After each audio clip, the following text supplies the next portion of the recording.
atas sekitar 74 mengintai generasi muda.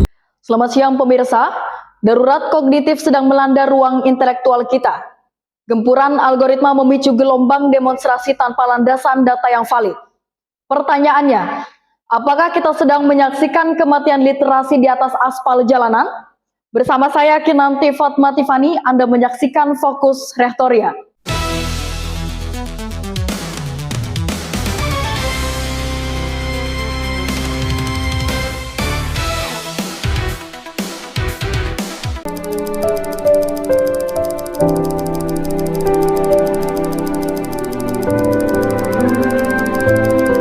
Saudara, di era digital di mana arus informasi mengalir tanpa bendungan, kemampuan untuk membedakan antara fakta objektif dan fakta manipulatif adalah benteng pertama pertahanan akal sehat kita. Namun, apa yang terjadi ketika esensi literasi digital itu sendiri justru runtuh di kalangan intelektual muda? Hari ini, kita menghadapi wabah brain rot, sebuah kondisi pembusukan daya pikir akibat ketergantungan akut pada video pendek berdurasi belasan detik. Akibatnya fatal, lahir generasi yang lantang bersuara di media sosial namun lumpuh saat diajak membaca data makro dan mengkaji naskah akademik secara utuh. Data global mencatat, rata-rata masyarakat kita menghabiskan waktu lebih dari 3 jam setiap harinya hanya untuk menggulirkan video di media sosial. Namun ironisnya, skor literasi membaca generasi kita selalu terpuruk di papan bawah dunia.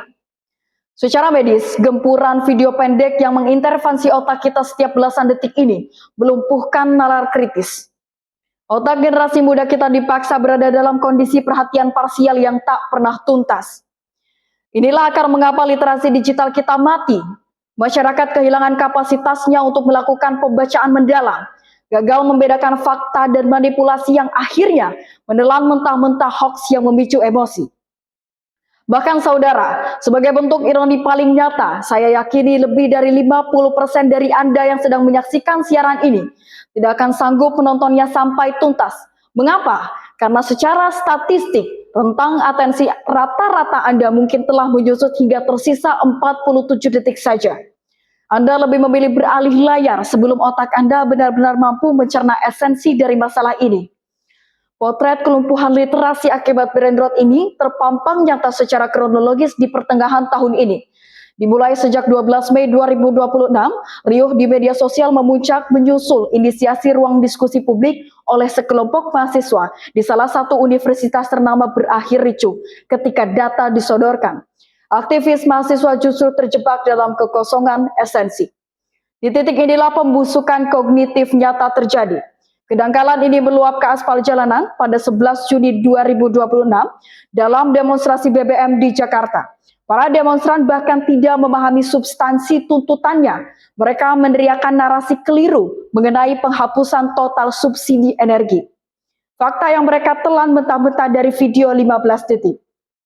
Padahal dokumen resmi negara memastikan subsidi energi primer tidak mengalami perubahan tarif. Mereka turun ke jalan bukan atas dasar kajian data ekonomi yang valid, melainkan karena fenomena takut tertinggal atau populer dengan istilah FOMO demi eksistensi digital semata. Bagaimana kita bisa menyampaikan informasi dengan cerdas jika nalar kritis kita lumpuh? Ketika literasi digital diabaikan, kebebasan berpendapat justru berbalik menghancurkan demokrasi kita dari dalam.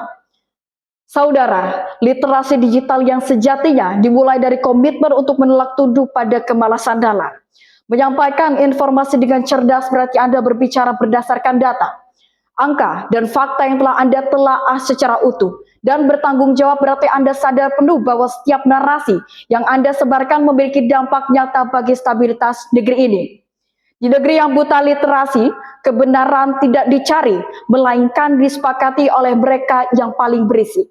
Saya Kinanti Fatma Tiffany, terima kasih Anda telah menyaksikan Fokus Rehtoria. Selamat siang.